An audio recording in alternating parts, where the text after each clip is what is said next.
ভাই, আপনি খুব সুন্দর প্রশ্ন করেছেন, খুবই প্রাসঙ্গিক প্রশ্ন। তিনি বললেন যে আজকে তিনি এসেছেন সর্বজনীন ভ্রাতৃত্বের কথা শুনতে, আর আমি এখানে বলেছি শুধুমাত্র এই পৃথিবীর ভ্রাতৃত্বের কথা। আর এই পৃথিবীর বাইরেও কি কোনো ভ্রাতৃত্ব আছে? আপনি একজন ডাক্তার, আলহামদুলিল্লাহ। আর আমার লেকচার যদি শোনেন, যদি আপনি একটু মন দিয়ে শোনেন, আমি বলেছি আমরা এক সর্বশক্তিমান ঈশ্বরে বিশ্বাস করি, যিনি এই পৃথিবী সমূহের প্রতিপালক, রাব্বুল আলামিন। পৃথিবী সমূহের প্রতিপালক অর্থাৎ বিশ্বজগতের প্রতিপালক আমাদের এই পৃথিবী সহ। এই ভ্রাতৃত্বটা হলো বিশ্বজগতের, পৃথিবীর অথবা ইন্ডিয়া। আপনি কি বলেন? হ্যাঁ ভাই, ঠিক আছে, আগে উত্তরটা শোনেন। এক এক করে আমি আপনাদের সবার প্রশ্নের উত্তর দিয়ে দেব। আগে এই উত্তরটা দিয়ে তারপরে আপনার প্রশ্নে আসছি, সমস্যা না। আমি এখানে আছি, আপনাদের সবার প্রশ্নের উত্তর দেবো ইনশাল্লাহ। প্রথমে এই ভদ্রলোকের উত্তর দেই। বিসমিল্লাহির রহমানির রহিম।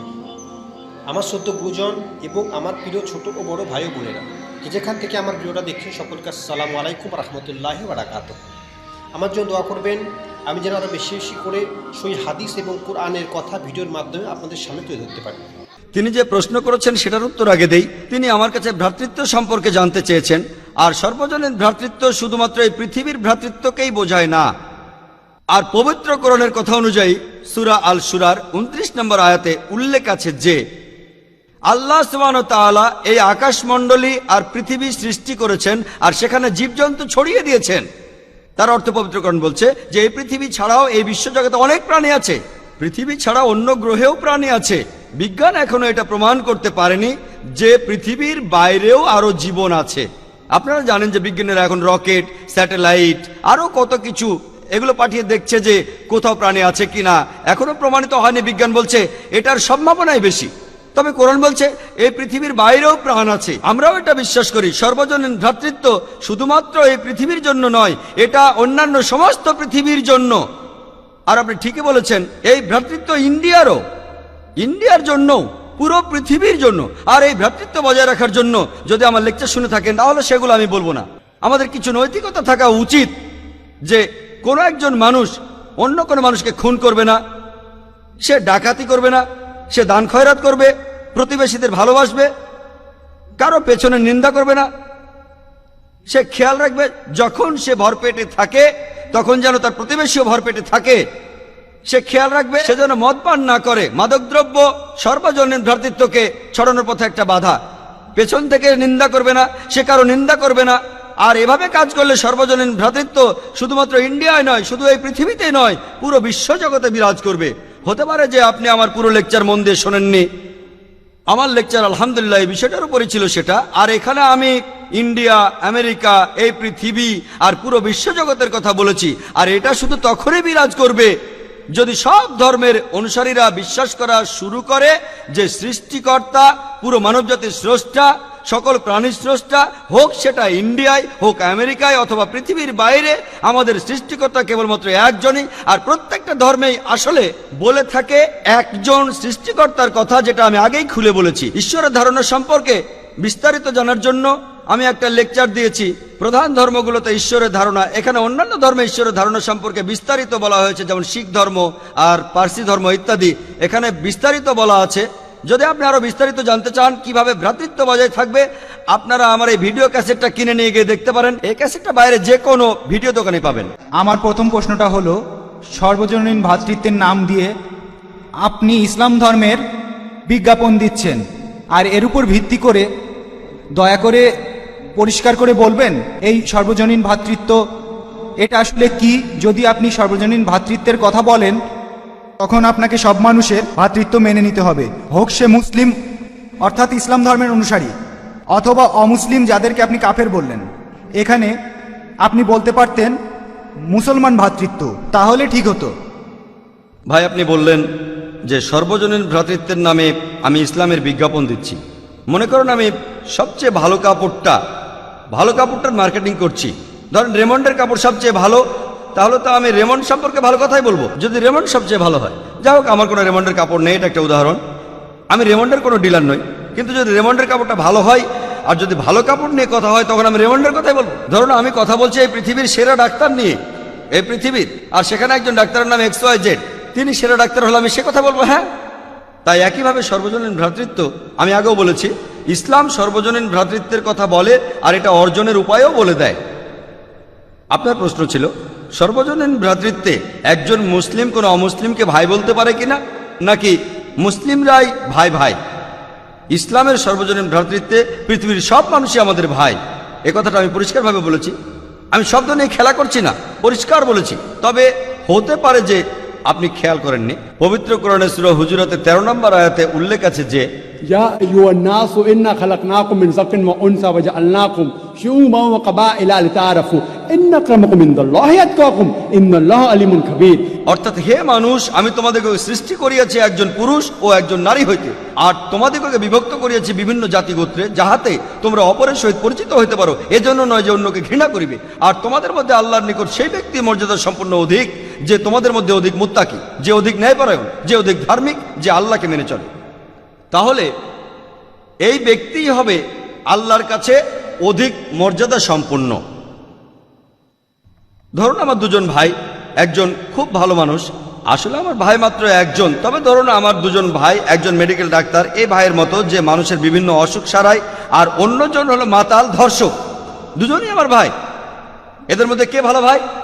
যে পেশায় ডাক্তার, মানুষের অসুখ সারায় আর সমাজের কোনো ক্ষতি করে না। আর অন্যজন, সেও আমার ভাই, কিন্তু সে ভাইটা আমার ভালো নয়। একইভাবে পৃথিবীর সব মানুষই আমার ভাই, কিন্তু সেই ভাইয়েরা আমার কাছাকাছি, যাদের তাকওয়া আছে, যারা ন্যায়পরায়ণ, যারা ধার্মিক। মূল কথা হলো যারা ধার্মিক, যারা ন্যায়পরায়ণ, যারা আল্লাহকে মানে, তারা আমার কাছাকাছি। এটা খুবই পরিষ্কার। আমার লেকচারে বলেছি, আবারও বললাম, আশা করি উত্তরটা পেয়েছেন। আপনি এখানে বললেন হিন্দুইজম, ইসলাম আর খ্রিস্টান ধর্মের কথা। এই তিনটা ধর্মেই ভ্রাতৃত্ব নিয়ে ভালো কথা বলা হয়েছে। আপনি এখানে যেটা বলেননি, হিন্দু ধর্মের ভ্রাতৃত্ব আর খ্রিস্টান ধর্মের ভ্রাতৃত্ব। ভাই, আপনি বললেন যে আমি ইসলাম সম্পর্কে ভালো কথা বলেছি, সর্বজনীন ভ্রাতৃত্বের কথা, তবে আমি হিন্দু আর খ্রিস্টান ধর্মের সম্পর্কে ভালো কথা বলিনি। আমি এখানে কিছু ভালো কথা বলেছি, আমি সব কথা বলিনি হিন্দু আর খ্রিস্টান ধর্মের ভ্রাতৃত্ব নিয়ে, কারণ আপনারা সেটা হজম করতে পারবেন না। আমি জানি আপনারা সেটা হজম করতে পারবেন না, আমাকে ধৈর্য ধরতে হবে। আমি খ্রিস্টান ধর্ম জানি, আমি বাইবেলও পড়েছি, আমি হিন্দু ধর্মগ্রন্থ পড়েছি। আমি সে কথাগুলো বললে এখানে সবার মধ্যে গন্ডগোল লেগে যাবে। আমি এখানে এসেছি আমাদের সাদৃশ্যগুলো নিয়ে কথা বলতে, তাই সাদৃশ্যের কথা বলেছি। হিন্দুইজম বলে চুরি করো না, খ্রিস্টান ধর্ম বলে চুরি করো না, উত্ত্যক্ত করো না, ধর্ষণ করো না, এগুলো বাদে ভ্রাতৃত্বের কথা বললে আপনাদের আমি ছোট্ট একটা উদাহরণ দেই। ঈসা আলাইহিস সালাম বলেছেন, এটার উল্লেখ আছে গসপেল অফ ম্যাথিউয়ের 10 নম্বর অধ্যায়ের 5 ও 6 অনুচ্ছেদে বলা হয়েছে। এটা উদ্ধৃতি, অধ্যায় আর অনুচ্ছেদ থেকে উদ্ধৃতি দিচ্ছি, আমার বানানো কথা না। তিনি তার অনুসারীদের বলেছেন, জেন্টাইলদের পথ অনুসরণ করো না, বরং তার বদলে ইসরায়েলের অধিবাসীদের পথ অনুসরণ করো। এই জেন্টাইল কারা?